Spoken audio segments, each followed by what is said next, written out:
Good morning. स्वागत है आपका राजनीति विज्ञान कक्षा 12 के चतुर्थ अध्याय यानी कि सत्ता के वैकल्पिक केंद्र में। इसका प्रथम सेशन हम बना चुके हैं, इसका ये दूसरा सेशन है। यदि आपने पहला सेशन नहीं देखा है तो आपको ये दूसरा सेशन नहीं समझ में आएगा, इसलिए पहला सेशन अवश्य जाके देख लीजिए। कमेंट सेक्शन में इसका लिंक आपको उपलब्ध हो जाएगा, जिससे आप वो वीडियो आसानी से देख सकते हैं। चलिए अब देखते हैं चीनी अर्थव्यवस्था का उत्थान। अमेरिकी वर्चस्व को जो चुनौती देने वाली एक तीसरी शक्ति है जिसको कहा गया है चीनी या चीनी अर्थव्यवस्था। तो इसका प्रारंभ करते हैं चीनी अर्थव्यवस्था के उत्थान से। आइए देखते हैं क्या क्या हुआ। चीन का विकास नई आर्थिक नीतियों के कारण हुआ, यानी कि चीन ने जो नई आर्थिक नीतियां अपनाई उनके कारण चीन का आर्थिक विकास बहुत तेजी से हुआ। अगला है 1978 में मुक्त द्वार की नीति अपनाने के कारण चीन ने अत्यधिक प्रगति की, यानी कि जब उन्होंने फ्री ट्रेड पॉलिसी अपनाई तब चीन का विकास बहुत तेजी से हुआ। अगला देखते हैं मुक्त द्वार की नीति देंग सियाओपिंग के कार्यकाल में अपनाया गया, यानी कि ये जो व्यवस्थाएं लागू हुई उनके सुधारकर्ता कौन थे? देंग सियाओपिंग। नाम थोड़ा सा कठिन है, लेकिन फिर भी इससे समझौता नहीं किया जा सकता, नाम तो आपको याद ही करना पड़ेगा। अब देखते हैं कि चीन के आर्थिक विकास को देखते हुए यह अनुमान लगाया जा रहा है कि चीन 2040 तक अमेरिका से भी आगे निकल जाएगा, यानी हमारी महाशक्ति जिसका आज वर्चस्व है पूरे क्षेत्र में, पूरे विश्व में, ग्लोबल विलेज का वो एक चौधरी है। और चाइना जो विकास कर रहा है वो विकास की गति इतनी तेज है कि कहा जा रहा है 2040 तक चाइना अमेरिका से आगे निकल जाएगा, अमेरिका को ओवरटेक कर देगा। इससे आपको स्पष्ट परिलक्षित हो जाता है कि चाइना का विकास बहुत तेज हो रहा है और चाइना एक ना एक दिन अमेरिका से आगे निकलेगा। चाइना की बढ़ती हुई स्थिति को हम थोड़ा पीछे जाके देखते हैं। 1950 के दशक में चाइना की क्या स्थिति थी? 1949 में चाइना में माओ के नेतृत्व में एक साम्यवादी क्रांति हुई थी। उस क्रांति का मूल वाक्य था कि सत्ता बंदूक की नली से निकलती है। क्या? सत्ता बंदूक की नली से निकलती है। लेकिन यहां इसको ज्यादा नहीं पढ़ेंगे, यहां केवल जानते हैं कि शक्ति के माध्यम से एक क्रांति की गई और वो साम्यवादी क्रांति के पश्चात चाइना में क्या स्थितियां हुई उनको देख लेते हैं। नंबर 2, आर्थिक रूप से पिछड़े चीन ने साम्यवादी विश्व के संबंध बनाए तथा पूंजीवादी गुट से उदासीन रहा। अगला है इस तरह अपने संसाधनों पर निर्भर रहकर कोई दूसरा अन्य रास्ता शेष नहीं बचा था। अब आप देख लीजिए, जब चाइना ने साम्यवादी गुट को अपनाया और पूंजीवादी गुट से दूरी बना के रखी, तब उसके सामने एक समस्या आके खड़ी हो गई कि चाइना को अपने संसाधनों पर ही निर्भर रहना था, कहीं बाहर से उसको ज्यादा मदद मिलने वाली नहीं थी। क्योंकि 1950 के पास तक आते आते सोवियत संघ की भी स्थितियां इतनी अच्छी नहीं बची थी कि वो चाइना को लाभ दे सके। इस स्थिति में आकर चाइना ने अपने संसाधनों पर ही आश्रित रहकर कार्य प्रारंभ कर दिया। अगला क्या है, खेती से पूंजी निकालकर उद्योगों में लगाई जाती थी, यानी कि खेती बहुत अच्छे स्तर पर हो रही थी और खेती से 5 से 6% वृद्धि हो रही थी खेती से, और उस खेती से जो पैसा बचता था उसे उद्योगों में लगाया जाता था। सोचिए आप कितना डेवलपमेंट हो रहा होगा। तो डेवलपमेंट ना के बराबर था। खेती से जो पूंजी बचती थी उसे उद्योगों में लगा रहे थे, लेकिन अगला आता है कि विदेशी मुद्रा की कमी थी, विदेशी मुद्रा भंडार की कमी थी इनके पास। अगला है आयात होने वाली सामानों को घरेलू स्तर पर बनाया जाने लगा। ये बहुत इंपॉर्टेंट काम किया इन्होंने। क्या किया कि जो वस्तुएं इन्हें बाहर से आयात करनी पड़ती थी और इनके पास विदेशी मुद्रा का भंडार था नहीं, जब विदेशी मुद्रा का भंडार नहीं था तो इन्होंने एक निर्णय लिया कि हम जिन चीजों का आयात करते हैं उन्हें घर पर ही उत्पादन प्रारंभ करेंगे, चाहे घटिया वस्तुएं बने, लेकिन उन वस्तुओं का हम आयात नहीं करेंगे, उनका क्या करेंगे, निर्माण करेंगे। यही वो वाक्य सही सिद्ध होता है कि आविष्कार आवश्यकता और जननी, यानी कि आवश्यकता आविष्कार की जननी है। यहीं से इनके विकास का प्रारंभ होना शुरू हुआ। अगला है कि चीन में रोजगार की स्थिति अच्छी नहीं थी। उस समय रोजगार की स्थितियां चाइना में अच्छी नहीं थी और अर्थव्यवस्था 5 से 6% विकास कर रही थी, परंतु जनसंख्या वृद्धि 2 से 3% थी, जो परिणाम के नकारात्मक दिशा में ले जाती थी। अर्थव्यवस्था तो बढ़ रही थी, इन सब कारणों से अर्थव्यवस्था ने बढ़ना शुरू कर दिया, लेकिन जनसंख्या वृद्धि भी बहुत तेज थी, इसलिए उसका परिणाम बहुत सकारात्मक नहीं आ पा रहा था, नकारात्मक थी। 1970 में बड़े नीतिगत फैसले लिए गए और 1972 में अमेरिका के साथ संबंध सुधारे गए।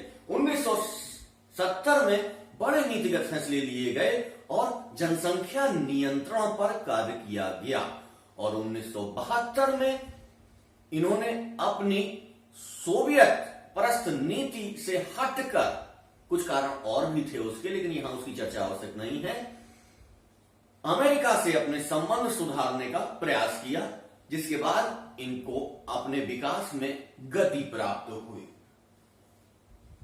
1973 में चाउ एन लाई ने 4 क्षेत्रों में आधुनिकीकरण का प्रस्ताव रखा।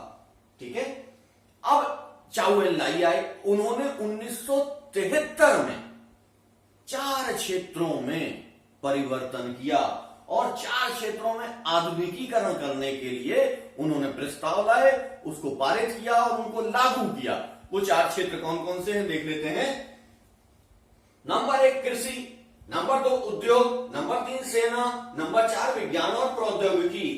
कृषि के क्षेत्र में, अब कृषि के क्षेत्र में डेवलपमेंट के साथ उन्नत बीज, उन्नत खाद और उन्नत संसाधनों से कृषि की वृद्धि को बढ़ाने का प्रयास किया गया, जो कि आगे जाके बहुत महत्वपूर्ण सिद्ध हुआ। इसी तरीके से उद्योगों में भी नई टेक्नोलॉजी लाई गई और उस नई टेक्नोलॉजी के साथ कम से कम पैसे में सामान बनाने की एक प्रक्रिया प्रारंभ हुई। अगला है सेना। सेना को सशक्त बनाने के लिए अब चाइना को लगा कि सेना को थोड़ा सशक्त किया जाए और सेना में आधुनिकीकरण किया जाए। आधुनिक संसाधनों से लैस सेना का बहुत महत्वपूर्ण योगदान होता है। अगला है विज्ञान और प्रौद्योगिकी। जिस देश की विज्ञान और प्रौद्योगिकी कमजोर होती है वो देश विकास नहीं कर पाता है।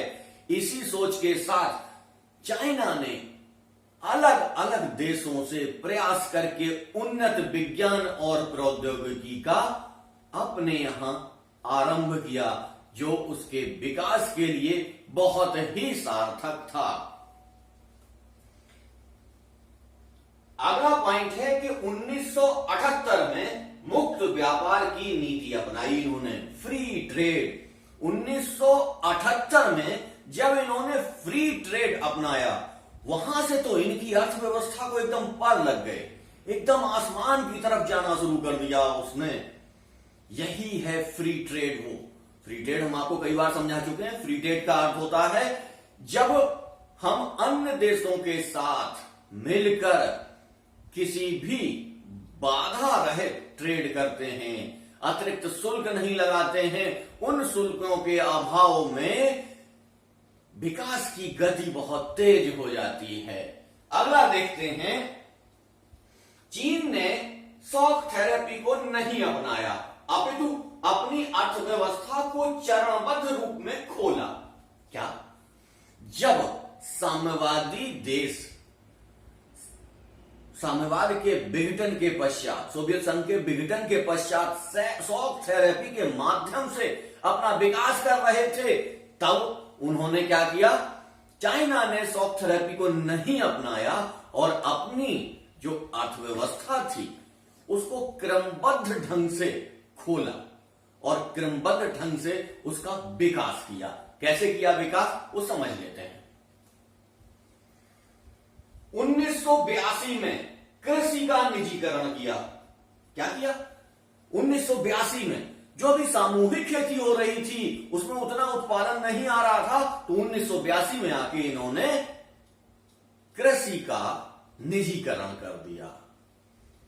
और 1998 में उद्योगों का निजीकरण कर दिया। उद्योग जो पूरे राज्य के संरक्षण में चल रहे थे, अब उन उद्योगों का भी निजीकरण कर दिया। और सबसे महत्वपूर्ण घटना घटी 2001 में। चीन ने 2001 में विश्व व्यापार संगठन में सम्मिलित होने का निर्णय किया, यानी कि WTO जो एक ऐसी संस्था थी जो पूंजीवादी संस्था थी, उस पूंजीवादी संस्था में सम्मिलित होने का निर्णय किया चाइना ने। और इस तरीके से चाइना पूरी तरीके से अब पूंजीवादी नीतियों को अपना रहा था, पूंजीवाद की तरफ जा रहा था। इन सब चीजों के साथ बहुत तेजी से चाइना का विकास हुआ और कहा तो यहां तक जाता है कि यदि चाइना का विकास इसी तेजी से चलता रहा तो 2040 में वह अमेरिका से भी आगे निकल जाएगा।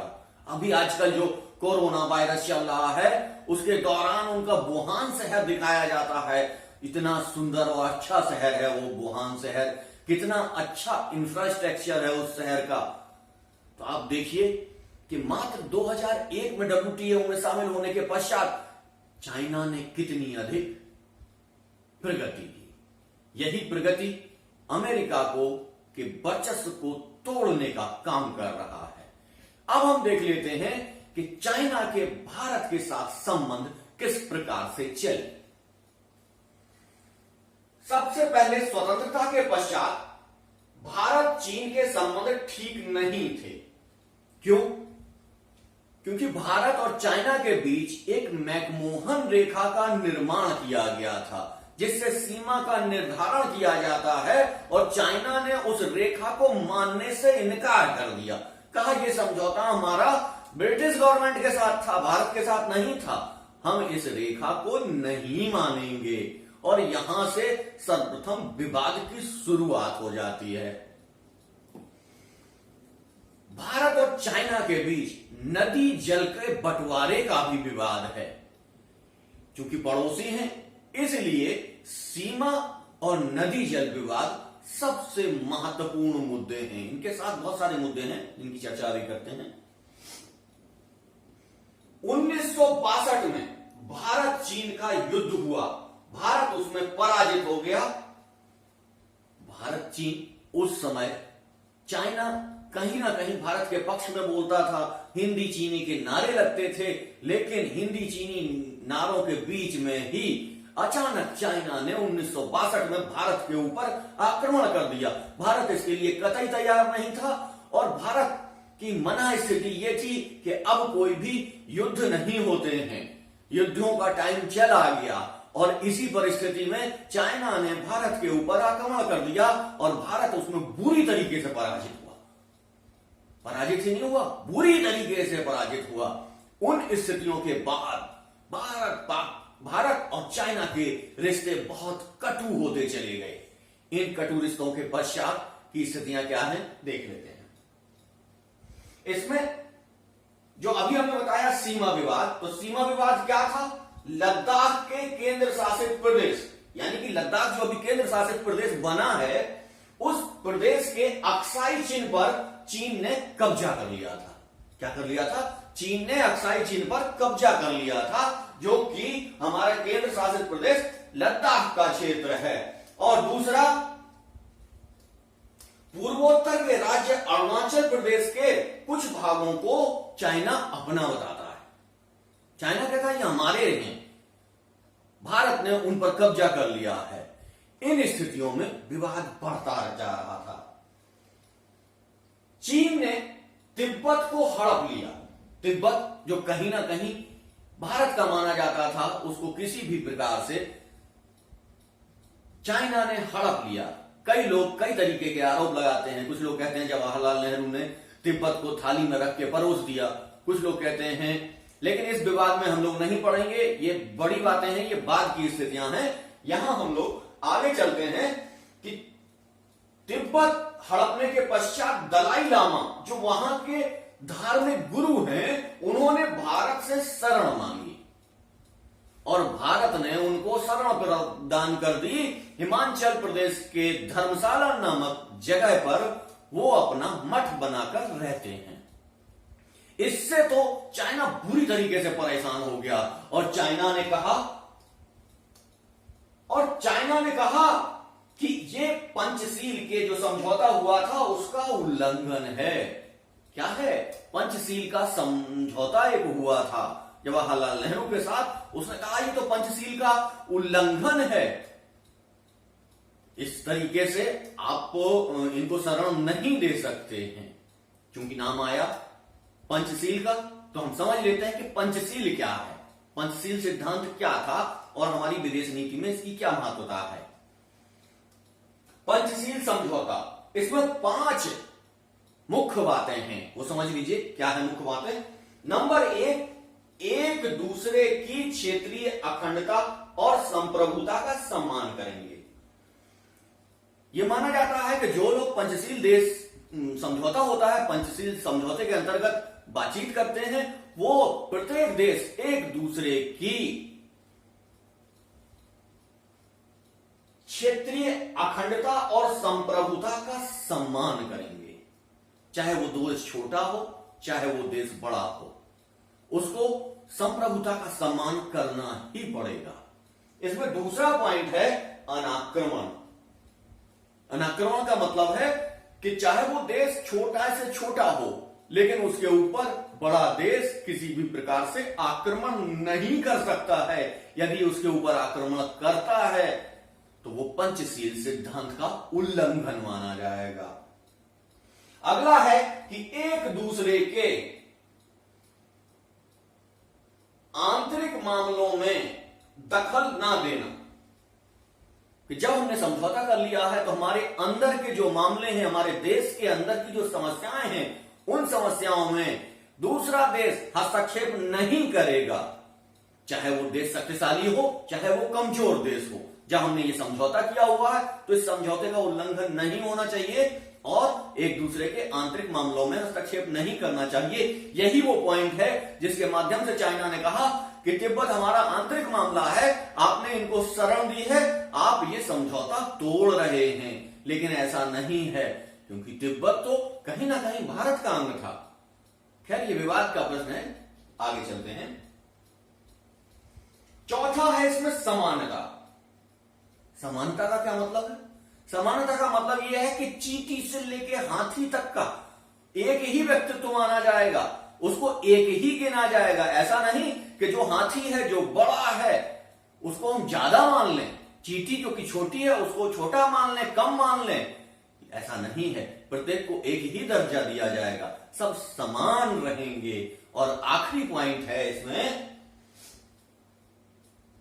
शांतिपूर्ण सह अस्तित्व की भावना का विकास करना।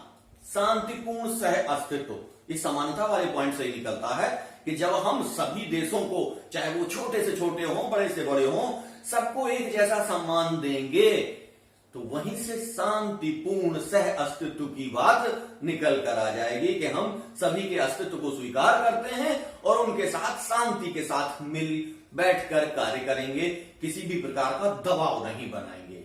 यह है पंचशील समझौता या सिद्धांत।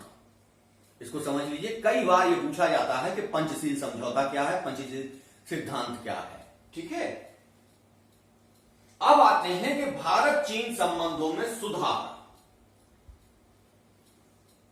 ठीक है, कि किस तरीके से 1962 के पश्चात भारत और चीन के संबंधों में सुधार हुआ।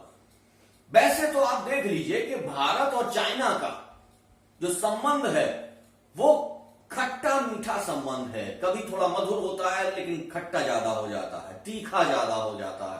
कैसे हो जाता है इसको देख लेते हैं।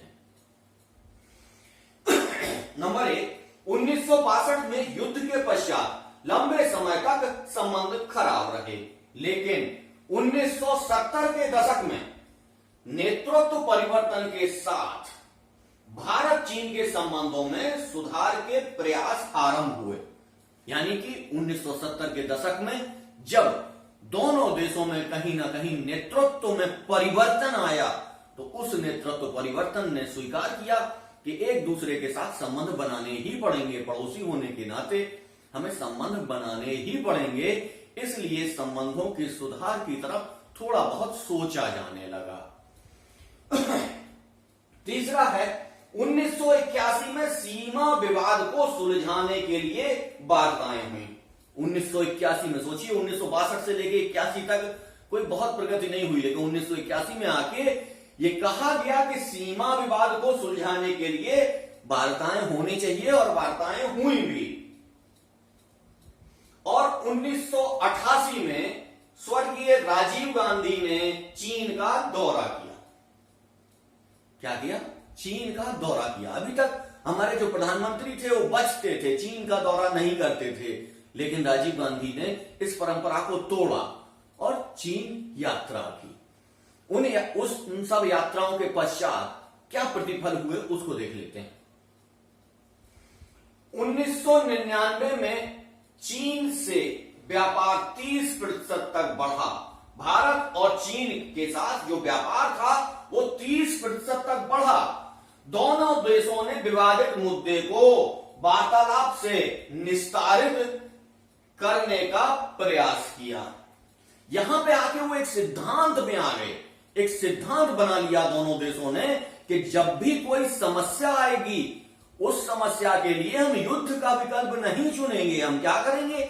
बैठ के, समझ के, वार्ता करके, संधि करके किसी भी पूर्ण शांतिपूर्ण तरीके से उस विवाद का हल निकालेंगे। ये यहां समझौता हो गया। इस समझौता होने के पश्चात भी इस समझौते के विरोध में कुछ कार्य होते रहे। वो कैसे हुए देख लेते हैं।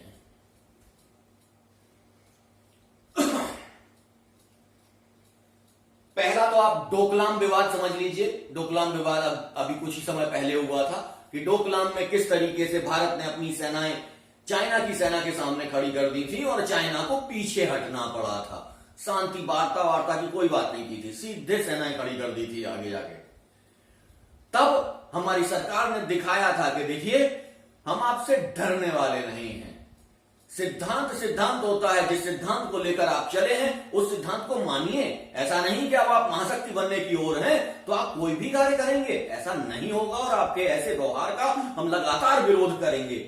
हम आपसे कमजोर हो सकते हैं लेकिन इतने कमजोर भी नहीं है। और डोकलाम में जाके सीधी अपनी सेनाएं खड़ी कर दी थी कि अगर लड़ना है तो आ जाइए।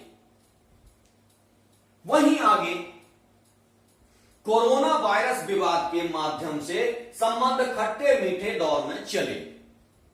कोरोना वायरस जब आया तो यह कहा गया कि चाइना की किसी लैब से ही इसको फैलाया गया है और चाइना इसका लाभ लेने के लिए प्रत्येक राज्य की अपनी कंपनियों में अपनी हिस्सेदारी बढ़ाकर वह उन कंपनियों में हस्तक्षेप कर सकती है। लगातार चूंकि मार्केट गिर रहे हैं और उन गिरते मार्केटों में उनकी हिस्सेदारी कम हो गई है, कम पैसे में उनके शेयर मिल रहे हैं, तो ज्यादा से ज्यादा शेयर खरीदने का, इसको देखते ही तुरंत भारत सरकार ने एक फैसला लिया और कहा कि हमारे पड़ोस के देश जिनकी बाउंड्री भारत से लगती है, वो किसी भी प्रकार के निवेश, इस दौरान निवेश जब वो करेंगे तो उन्हें पहले भारत सरकार से उसकी अनुमति लेनी पड़ेगी। भारत सरकार पहले ही सचेत हो गई कि चाइना एक कुचक्र करके हमारे यहां आर्थिक स्थितियां ना खराब कर दे। इस स्थिति में सीधा कहा गया कि हमारे यहां आप हस्तक्षेप ना करें। अगला आता है वन बेल्ट वन रोड परियोजना। वन बेल्ट वन रोड परियोजना चीन के द्वारा भारत के चारों ओर अपने सैनिक अड्डे बना दिए गए हैं। भारत को एकदम घेर दिया गया है। वहां नीचे श्रीलंका में भी बना दिया गया है, तो इस तरफ भी बना दिया गया, सारे तरफ उन्होंने घेर दिया है, एक माला बना दी है, अपने सैनिक अड्डों की माला बना दी है, जिसके से भारत को पूरे तरीके से घेर दिया है। इसको भारत कभी बर्दाश्त नहीं करता है और गाहे बगाहे इसका विरोध भी करता है कि किसी न किसी रूप में हमको घेरा जा रहा है। अगला है कि पाकिस्तान का आंख बंद करके समर्थन। भारत और चीन के संबंधों में कटुता लाता है। कोई भी कार्य हो, भारत पाकिस्तान जब भारत में आतंकवाद को बढ़ावा देता है, उन आतंकवादियों के खिलाफ कोई भी कार्रवाई की जाती है, तो चाइना उन आतंकवादियों के पक्ष में खड़ा हो जाता है। ऐसी स्थिति में संबंध कटु हो जाते हैं और इसी तरीके से संबंध आगे बढ़ते जाते हैं।